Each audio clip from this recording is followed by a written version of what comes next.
Andrea Gilman, welcome to the Breaking and Entering Brandside podcast. How are you doing today? I'm great. Thank you so much for having me here. Of course. I'm excited to talk with you. You are the CMO of Early Warning, and there's a couple properties within this company that people should know and love as well. So can you give me a rundown of what those are? Absolutely. Early Warning is the operator of Zelle, the very beloved P2P service that so many consumers are using. We recently launched Paze, which is online checkout. And we got our start over 30 years ago, about 35 years ago, helping banks across the United States open bank accounts and prevent fraud. I love it. So what do you want to talk about in this episode? What do you think you are best at? Like when it comes to marketing, what is your superpower? Ooh, that's a great question to start off with. I think marketing comes all about empathy for your partners, for the consumers that you serve and the customers that you work with. And I think that's always one of the great superpowers. And also in the world of financial services, what's so central to everything that we do is building trust with our end consumers and customers and partners. So those are a couple key really important things and elements of marketing and financial services. Yeah, you got to know your stakeholders. And I'm sure there's quite a lot of stakeholders in this situation. Yeah, absolutely. So understanding them, empathy to them, amazing. And then we're also going to talk about, your thoughts on the industry in this sector specifically and how you broke in, how other people can break into marketing and advice for them to thrive in it. Yeah. How does that sound? That sounds amazing. By the way, I love what you do here. I think it's so cool. I was just saying to you, I read your story before I came down here. And I think the fact that you're helping people breaking into the marketing world is such a noble cause. So thank you for doing that. Wonderful. Well, thanks for being a part of it. Let's get into it with everybody's favorite portion of the show.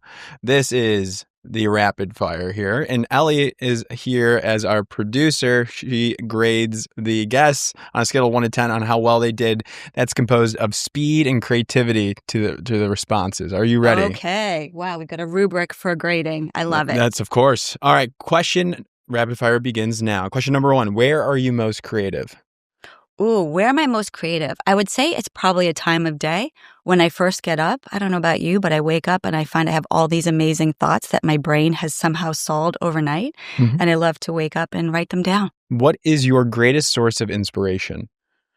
Oh, the people around me. I have 2 21-year-old kids in college, and they come up with all these crazy, wonderful things and ideas, as well as my team at work. Mm-hmm. And I love being around creative and inspirational people. I think it just creates such a wonderful flywheel of creativity. What's the best concert you've ever seen?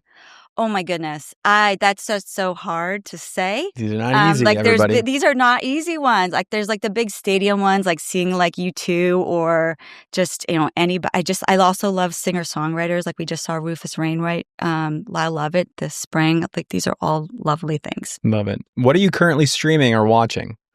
What am I not watching? I've been watching a lot of stuff. I just watched, The Four Seasons, with Steve Carell and all those folks and Tina Fey. That was really fun. I've been watching the dating show Nobody Wants This. That's very fun. And I love, is it Shrinkless? The one about the psychologist with Harrison Ford. Those are very fun. I love comedy too. Love it. What's the greatest place you've ever visited? Okay, I have to give 2 answers. I love Paris. It's one of the most beautiful cities in the world. I love the light and the architecture. But my happy place is being on the water in Maine. And I just find that so peaceful. Love that. And what's the best thing you've read recently, whether it's social, article, or a book? I love to read fiction. I think it's such a wonderful way to end the day. And I'm all about beautiful, wonderful stories. Mm-hmm. The last one I just read was Clara and the Sun, which is about AI in the future. Okay. I'm going to have to check that out. That concludes the rapid fire. Ellie, what do we got out of 10 here? That was like a 9 out of 10. 9 out of 10. Okay. Congrats. I aspire to be a 10 next time, Ellie. So we'll see. I'll take the pointers. You had information to back every answer up. Not everyone does. Ellie said you had information to back up every response, and not everybody does that. So, well, in marketing, you have to prove your marketing claims. Mm-hmm. So I guess that holds true in the lightning round as well. It's fantastic. Where do your kids go to school? My son goes to Villanova and my daughter goes to Fordham. Nice. Yeah. So one's close to home. Where's Villanova? Pennsylvania? Yeah, it's pretty close. Yeah, About 2.5 both are hours. close. Yeah, it's not that bad. Nice. Parents' weekend this weekend at Villanova. Stop it. Yeah. Really? Yes. That's so fun. It's going to be really fun. And both my kids are now 21, so I get to go see some of the bars they frequent sure. and things like that. It's going to be a great time. Are they going to break into advertising or marketing? My son did some marketing internship this past summer. Yes. Okay. So we'll see. My daughter is more oriented towards HR. Okay. Need that. But we'll see. Wonderful. Good liberal arts educations can go anywhere. That's right. So what did you study to get into marketing? Yeah. Yeah. I was a liberal arts kid too. I grew up in Lowell, Massachusetts, and I really wanted to go to one of those beautiful leafy New England liberal arts schools because I wanted to be around a bunch of smart people. I went to Bowdoin College in Maine and studied economics and history. And I think that's pretty emblematic of the career in marketing really being both, right side, left side of the brain, both analytical and creative. When was the point where you realized that marketing was the discipline that you wanted to go into? Well, that's kind of a funny story. After college, I got to New York, which was really cool. And then I was like, wow, I'm in New York. And it's such a beautiful, exciting, creative place with lots of really big, deep thinkers. But I found myself doing a job in economic consulting. So I worked for a PhD economist who would testify in court as a professional witness. That's cool. And what did that mean? That actually meant I was doing a lot of exhibits in Excel. And I said to myself, I would love to get into marketing. How do I get into marketing from this career? What was that though? Like from exhibits in Excel to wanting to go in marketing, where did that connection come in? Oh, okay. Yeah. So I've always been fascinated by marketing and advertising. Like I'm one of those kids that always watch the Macy's Thanksgiving Day Parade or the Super Bowl for the ad campaigns. Right. And I just loved amazing ad campaigns. And I loved the idea. I always had this creative flair. I wanted to at some point be a designer, either interior design or clothing design. I love beautiful design. So I love beauty. I love great stories. And I just thought that could be such a more fulfilling career than Excel. What is an Excel exhibit? Yeah. So basically, I would work for an economist who would testify in antitrust cases. Okay. So it was really compiling market data about market share and things like that. That's pretty cool. Yeah, it was really interesting, and I learned from a lot of smart people. So New York, you're learning from the PhD and economist consultant. How do you make the switch then to marketing? What was that jump like? Yeah, I was like, how do I get here? Yeah. Right. And I had friends who were in marketing and I was like, that's so cool. Your job sounds so cool and so exciting. What could I do to jump in? And somehow I figured out this idea that if I started doing research and analytics in the marketing area, that would be a good progression and next step. Got it. And lo and behold, I got a job at Time Inc.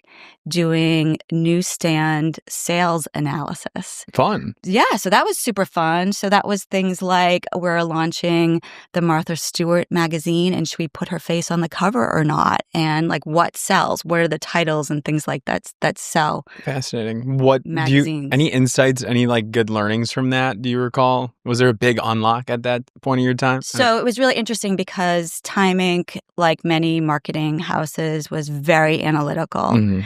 And so we tested everything. And I later on moved into the consumer publishing side, meaning like how do we sell through subscriptions, the magazines to people. And we tested so many things. We tested creative. We tested calls to action. We tested font size, color, et cetera, et cetera. What's the magazine layout? And you kind of sometimes things came back and you said, hey, that makes total sense. And sometimes they were shocking. Yeah. But it was really interesting and good kind of discipline to learn early on that it's really useful to understand through test what people like and what resonates with people. Interesting. And for the newsstands, like specific, like I'm sure it's like where you place it on the newsstand probably matters and like what type of font, coloring, all that. Yep. Interesting. Yeah. Yes, that was really fun. And then how do you progress throughout your career? What's the through line? Do you stay on the brand side? Do you go to agency side at all? Give me the rundown. Yeah, I've never been on agency side. Never will. Never. I don't know, never. Never is a big word. I think it's a big word. But I haven't. And so I really grew up at Time Inc. And I did a bunch of different marketing roles there.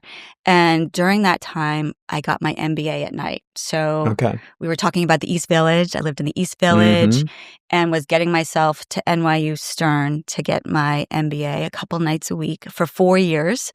4 years of doing that? Yeah, 4 years. Because usually 2 years if you go full-time, right? Right. So I was working full-time and getting my MBA. What was why get the MBA? I love learning. I love it. Mm-hmm. And I thought that having that credential and that backup and really understanding marketing from a big discipline perspective was a great way to augment what I was doing in my daily life. May I ask a question for the aspiring marketers today? Do you believe, let's say one of your children wants to go into marketing. Would you recommend them to get an MBA today? It depends, right? So I really believe that getting an advanced degree, I mean, it's also like, do you want to do this? Is this something that's like motivating to you? Mm-hmm. That's the first question. I think people should go to school because they want to learn something new and they're going to get something out of it personally from a growth perspective. I also think it allows like going and getting your MBA or something like that to break into something else. And at the time, this is when tech was starting to come onto the scene. Mm-hmm. And I really wanted to get into marketing of technology, products, and services. Interesting. Hence, I later got into payments. And this was a great way to kind of do that. So I double majored in marketing and technology. Got it. And that was what type of technology was it that was emerging? The internet. The internet. Got it. So then my question is, was the business school ready to teach that? Yeah. Because I'm thinking about AI today. Yeah.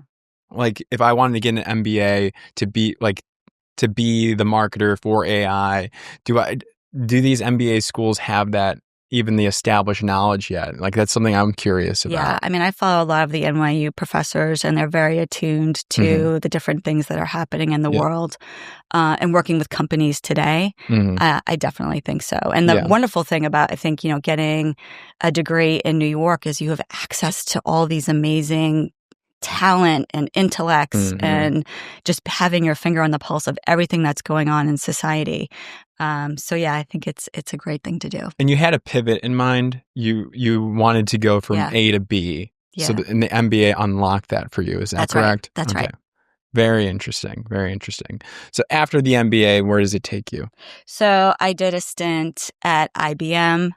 I did a stint at a .com startup. We did not make millions of dollars. And then I pivoted into Mastercard, where I was for over 20 years in roles both product and marketing.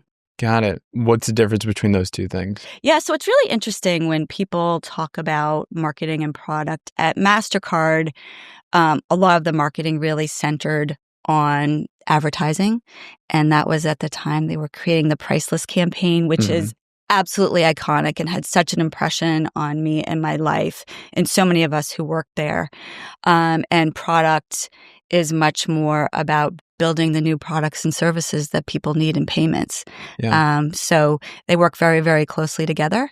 And when you think about, launching a new product to market, marketing and product are often just always side by side at the table, figuring out who's our target segment consumer, what do they want, what are the value elements of the value proposition that resonate most, and what are our key differentiators. It's fun. So you're on both sides of that? Yeah, I did both, back and forth.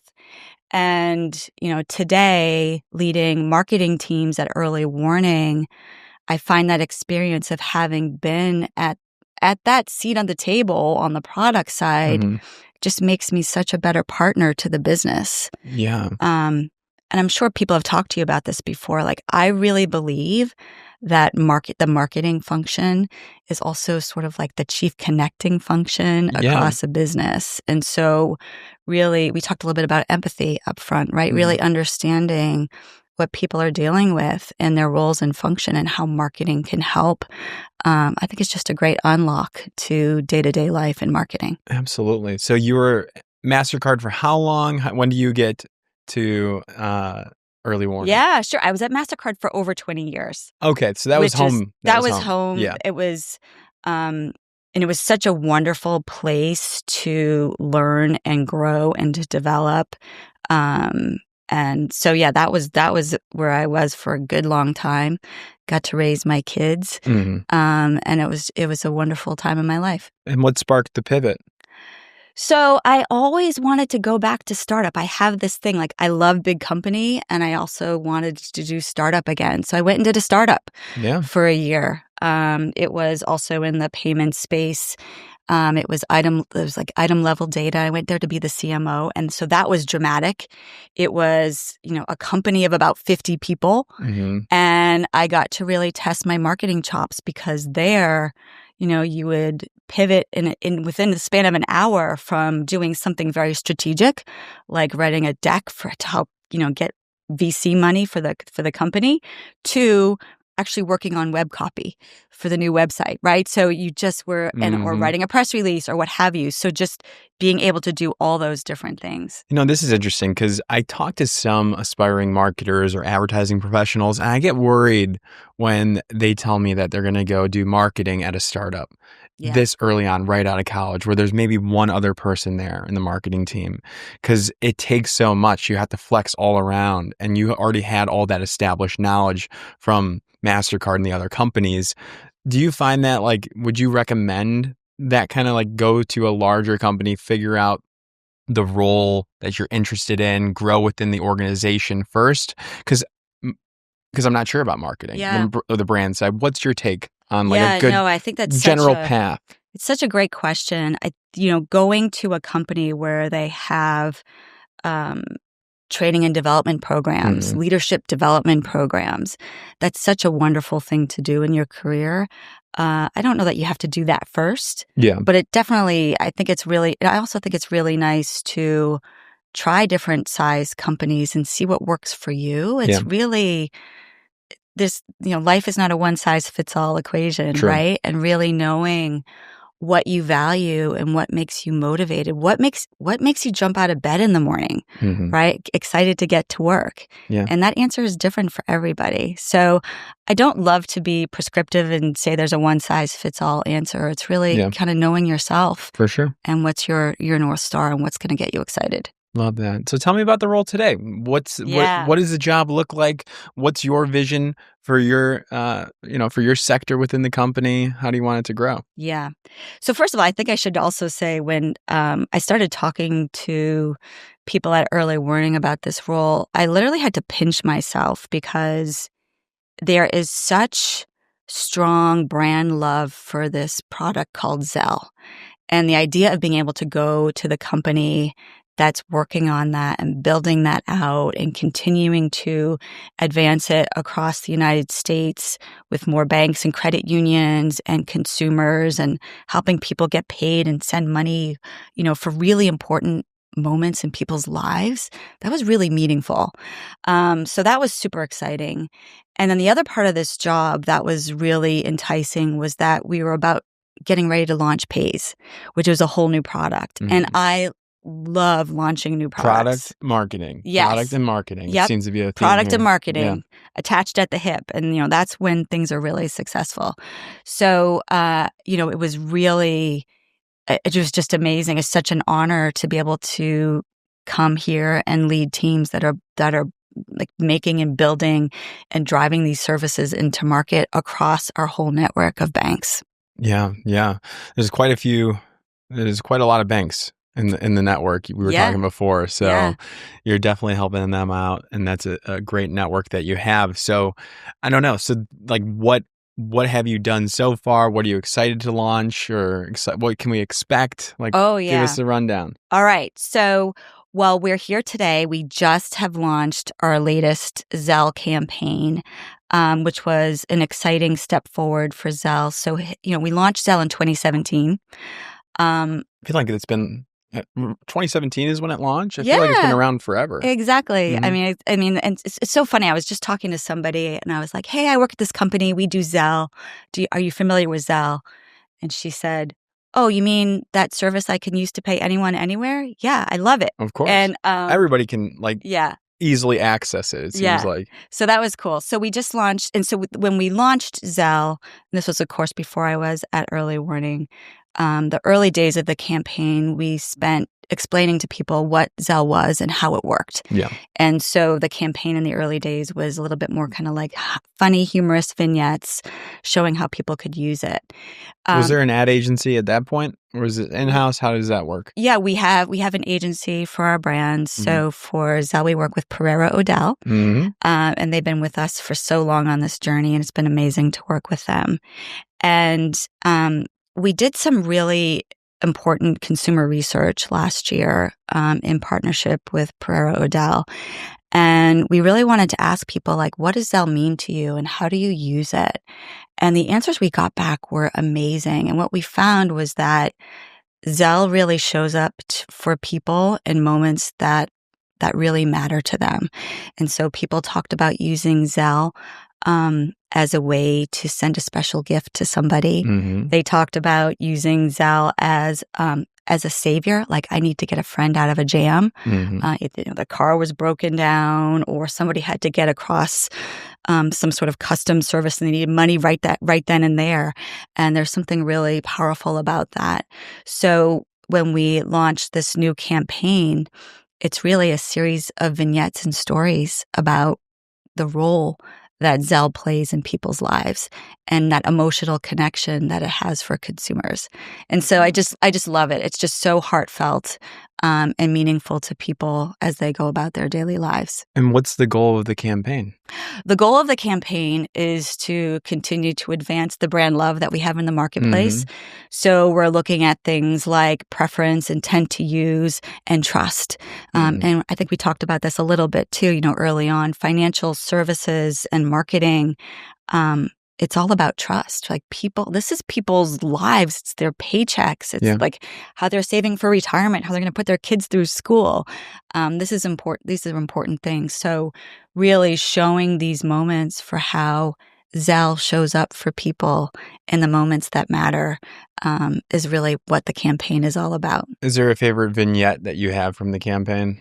Well, my favorite is one that relates to me very personally. So there's one about a parent sending money to their kid in college. Oh, yeah. And this is true for me. Every Friday, I send my 2 kids in college money for their groceries. Nice. They cook primarily, which is great, wonderful for your health, young people. I'm sharing this with the team what here. Should we be cooking? You should be cooking as much as possible. It's much better for you. Broccoli and chicken and fish and all that good stuff, of course. But I always use it as a moment to send a heartfelt message to them. And it's such an important part of my weekly routine to just reach out to my kids and say, hey, here's your grocery money. But it could also say something like, hey, guys, keep going. I know you have a big test this week. Or sometimes it's a more humorous moment. My daughter had a roommate in the past who used to make fish a lot and it would smell up the apartment. So I'd be like, for fish, not, or, salmon, not. She always thought that was funny.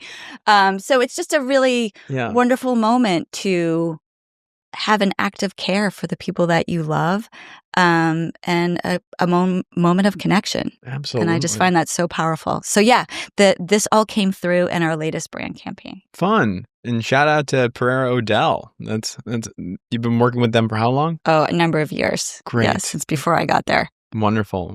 Yeah, they're good. So that campaign, multiple vignettes, and establish that brand love, that brand relevancy to the audience. I think that's phenomenal. What do you think is like the hardest part in general for marketing and financial services, like most companies find struggle in? Yeah, I think there is this tension of how do you describe what the product does and how do you make that emotional connection, right? And, we talked a little bit about Mastercard. And when I was there, that was when the Priceless campaign launched. And that for me, or was launching, that was so eye-opening because that campaign was all about establishing emotion with consumers. And so how do you create campaigns that resonate that people say, oh, I see myself in that.